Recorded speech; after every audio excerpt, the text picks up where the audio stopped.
নমস্কাৰ স্বাগতম জনাইছোঁ নিউজ আছামৰ অন্য এটা ভিডিঅ'লৈ। অৰুণোদয় 3.0ৰ ওপৰত এটা ভিডিঅ' বনাইছিলোঁ। তাতে বহুতো বন্ধু বান্ধৱী বা যিসকল ভিউৱাৰ হয় বহুতে আমালৈ কুৱেশ্যন কৰিছে যে এই যিখন ফৰ্ম হয় এই ফৰ্মখন ক'ত পাম বা কেনেকুৱা ধৰণে ফিল আপ কৰিম। তো বহুতে কুৱেশ্যন কৰি আছে মোৰ লিষ্টত নাম নাই অহা, মই পামনে নাই। তো এই সকলোবিলাক কুৱেশ্যন আপোনালোকে এই ভিডিঅ'টিৰ জৰিয়তে এনচাৰ পাব। আৰু লগতে আপোনালোকে ইয়াতে যিখন দেখিবলৈ পাইছে মুখ্যমন্ত্ৰীৰ সুলভ ইন্ধন আঁচনি, অৰ্থাৎ এই আঁচনিখন অৰুণোদয়ৰ লগতে এড কৰা হৈছে, নতুনকৈ এখন ফৰ্ম দিয়া হৈছে। তো এই ফৰ্মখন আপোনালোকে ক'তো বিচাৰি যাব নালাগে বা কোনো ধৰণৰ ছাইডত আপোনালোকে এই ফৰ্মখন নাপায়। এইখন দেখিবলৈ পাইছে তেওঁলোকৰ যি সদস্য বা তেওঁলোকৰ বিজেপিৰ যি মুৰব্বী তেওঁলোকে নিজে ফৰ্মখন দি যায়। ইয়াতে দেখিবলৈ পাইছে আপোনালোকে ঘৰত আহি তেওঁলোকে দি গৈছে ফৰ্মবিলাক। তো বহুতে কুৱেশ্যন কৰি আছিলে এই ফৰ্মখন নাই, পাব আপোনালোকে, চিন্তা নকৰিব। ইয়াতে দেখিবলৈ পাইছে ঘৰে ঘৰে আহি এই ফৰ্মখিনি বিলোৱা হৈছে। তো এই যিখন ফৰ্ম হয় ফৰ্মখননো কেনেকুৱা ধৰণে ফিল আপ কৰিব তাৰ বিষয়ে এই ভিডিঅ'টি প্ৰস্তুত কৰিছোঁ। আৰু কিছুমান কুৱেশ্যন আছে, তো সেই কুৱেশ্যনবিলাকৰো আপোনালোকক এনচাৰ দিবলৈ চেষ্টা কৰিম ভিডিঅ'টিৰ শেষত। তো প্ৰথমে আমি এই যিখন ফৰ্ম মুখ্যমন্ত্ৰীৰ সুলভ ইন্ধন আঁচনি, এই ফৰ্মখননো কেনেকুৱা ধৰণে ফিল আপ কৰে তাক দেখুৱাই লৈছোঁ। ইয়াতে আপোনালোকে দেখিবলৈ পাইছে 1 নম্বৰতে যাৰ নামত গেছ সংযোগ আছে পৰিয়ালৰ সেই সদস্যগৰাকীৰ নাম আৰু সবিশেষ এই ফৰ্মখনত ফিল আপ কৰিব লাগিব। ইয়াতে প্ৰথমে আপোনালোকে নাম্বাৰ 1তে টেবুলখনত আপোনালোকে দেখিবলৈ পাইছে LPG সংযোগ থকা পৰিয়ালৰ সদস্যগৰাকীৰ নাম, অৰ্থাৎ ইয়াতে সদস্যগৰাকীৰ নাম দিব লাগিব। পিতৃ পতি পত্নীৰ বা নাম থাকিলে ইয়াতে নামটো দিব লাগিব। তাৰ পাছৰ যিখন বক্সত আছে দেখিবলৈ পাইছে LPG সংযোগ ID, LPG কানেকশ্যন যিটো ID হয় এই IDটো ইয়াতে ভৰাব লাগিব। তাৰপিছত আধাৰ নাম্বাৰটো দিব লাগিব LPG যাৰ নামত আছে। তাৰপিছত ইয়াতে আপোনালোকে দেখিবলৈ পাইছে NFSA ৰেচন কাৰ্ডৰ যি নাম্বাৰ হয়, আপোনাৰ যি ৰেচন কাৰ্ডৰ নাম্বাৰ সেই নাম্বাৰটো ইয়াতে ভৰাব লাগিব। তাৰপিছত দিয়া আছে পঞ্জীয়নভুক্ত মোবাইল নাম্বাৰ, অৰ্থাৎ গেছ কানেকশ্যন কৰাত বা গেছৰ লগত যিটো সংযোগ হৈ আছে আপোনাৰ মোবাইল নাম্বাৰ, সেই মোবাইল নাম্বাৰটো এই বক্সত ভৰাব। তাৰ পিছতে 2 নম্বৰতে দেখিবলৈ পাইছে অৰুণোদয় পৰিয়ালৰ সবিশেষ, অৰুণোদয় হিতাধিকাৰী গৰাকীৰ নাম ইয়াতে দিব লাগিব। কাৰ নামত অৰুণোদয় পাই আছে বা যাৰ নামত অৰুণোদয় লিষ্টত নাম আহিছে তাৰ নাম দিব লাগিব। তাৰপিছত অৰুণোদয় ID, অৰুণোদয় ID অৰ্থাৎ এতিয়া নতুনসকলে অৰুণোদয় IDটো ক'ত পাব, আপোনালোকে মেম্বাৰৰ লগত যোগাযোগ কৰিব বা বিজেপিৰ যি গৃহ আছে তাত আপোনালোকে যোগাযোগ কৰিব বিজেপি পক্ষৰ লগত, তাতে আপোনালোকে নতুনসকলে অৰুণোদয় IDটো পাব। আৰু এই যিখন ফৰ্ম হয় তেওঁলোকে নিজে ফিল আপ কৰি দিয়ে। তো আপোনালোকে যদিও ফিল আপ কৰিব নাজানে, মেম্বাৰজনেই আমাৰ ইয়াতে আমাৰ যি এৰিয়া হয় আমাৰ এৰিয়াৰ মেম্বাৰজনেই এই যিখন ফৰ্ম হয় ফৰ্মখন ফিল আপ কৰি দিছে। কিন্তু বহুতে কুৱেশ্যন কৰি আছিলে যে এই ফৰ্মখননো কেনেকুৱা ধৰণে ফিল আপ কৰে, সেইকাৰণে মই এই ভিডিঅ'টো প্ৰস্তুত কৰিলোঁ। তাৰপিছত 3 নম্বৰতে দিয়া আছে আপোনালোকে দেখিবলৈ পাইছে সন্মতি আৰু স্বঘোষণা, ইয়াতে দেখিবলৈ পাইছে। ইয়াতে আপোনালোকে টিক মাৰ্ক দিব দিছে।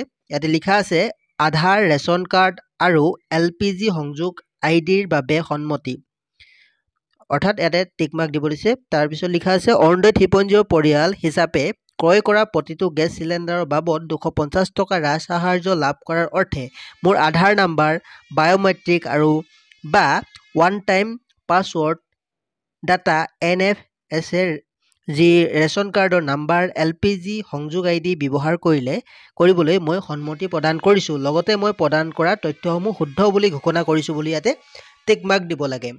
তাৰপিছত তলত দিয়া আছে অৰুণোদয় আবেদনকাৰীৰ স্বাক্ষৰ, তাৰ কাষত দিয়া আছে LPG সংযোগ থকা আবেদনকাৰীৰ স্বাক্ষৰ। যদিহে গৃহিণীজনীৰ নামত অৰুণোদয় আছে তেনেহ'লে তেখেতৰ চহী, লগতে তেখেতৰ নামতেই যদি LPG কানেকশ্যন আছে তেখেতৰেই চহী, দুইটা জেগাটো দিব লাগিব। নতুবা যদিহে গৃহিণীজনীৰ বা গৃহিণীগৰাকীৰ নামত অৰুণোদয়খন আছে তেনেহ'লে ইয়াতে স্বাক্ষৰ দিব লাগিব। লগতে যদিহে আপোনালোকৰ নামত বা আপোনাৰ স্বামীৰ নামত যদিহে LPG কানেকশ্যন আছে স্বামীৰ স্বাক্ষৰ ইয়াত থাকিব লাগিব। অৰ্থাৎ যিজনৰ LPG কানেকশ্যন আছে তাৰ স্বাক্ষৰ ইয়াত, আৰু যিজনৰ নামত বা যিগৰাকীৰ নামত অৰুণোদয় আছে অৰুণোদয় গৰাকীৰ নামত স্বাক্ষৰটো এইফালে দিব লাগিব। এনেকুৱা ধৰণে এইখন দিয়া আছে। যদিহে দুয়োটা পৰিচয় একে তেন্তে ওপৰ দুয়োটা স্বাক্ষৰ এক কৰিব লাগিব অৰ্থাৎ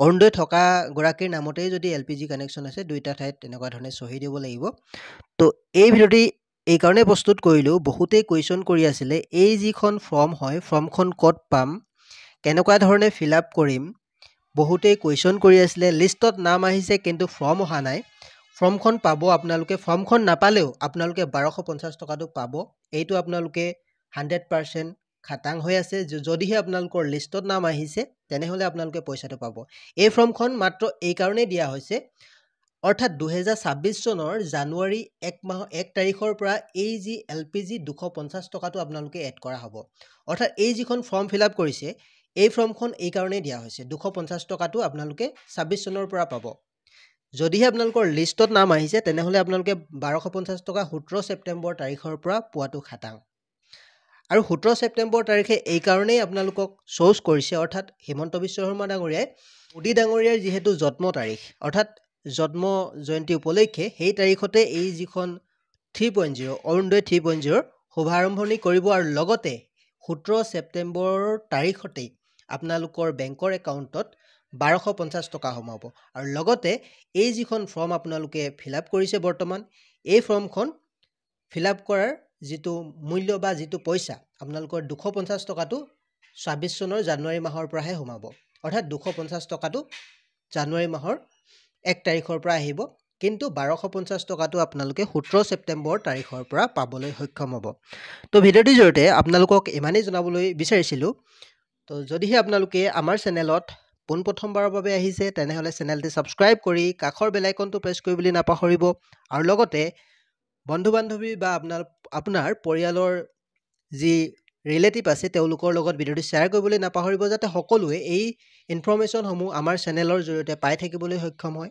আৰু লগতে শেষত আমি এটাই কথা কওঁ যদিহে আপোনালোকৰ চাকৰি প্ৰত্যাশী আছে বা বহুতো ষ্টুডেণ্টে আজিকালি চাকৰি বিচাৰি থাকে তেনেহ'লে আপোনালোকে চাকৰিৰ যিকোনো খবৰ পাবলৈ আমাৰ ৱেবছাইট assampro.com গুগলত চাৰ্চ কৰিব তাত আপোনালোকে পাব চাকৰিৰ যিকোনো অসমৰ প্ৰাইভেট চৰকাৰী চাকৰিয়ে হওক সেই চাকৰিৰ খবৰসমূহ আমি গুগলত আমি দি থাকোঁ ৱেবছাইটৰ জৰিয়তে assampro.com চাৰ্চ কৰিব নতুবা আমাৰ হোৱাটছআপ চেনেলত জইন হ'ব পাৰে তাতো আমি চাকৰিৰ খবৰ দি থাকোঁ হোৱাটছআপৰ লিংক আৰু লগতে ফেচবুক পেজৰ লিংক আমি ডেছক্ৰিপশ্যনত দিয়া আছে লগতে টেলিগ্ৰাম চেনেলৰ লিংকো আমি ডেছক্ৰিপশ্যনত প্ৰভাইড কৰি দিছোঁ আপোনালোকে তাত জইন হৈ ল'লে চাকৰিৰ খবৰসমূহ সকলোতকৈ আগতীয়াকৈ পাব তো ভিডিঅ'টি একেবাৰে শেষলৈকে চোৱাৰ বাবে ধন্যবাদ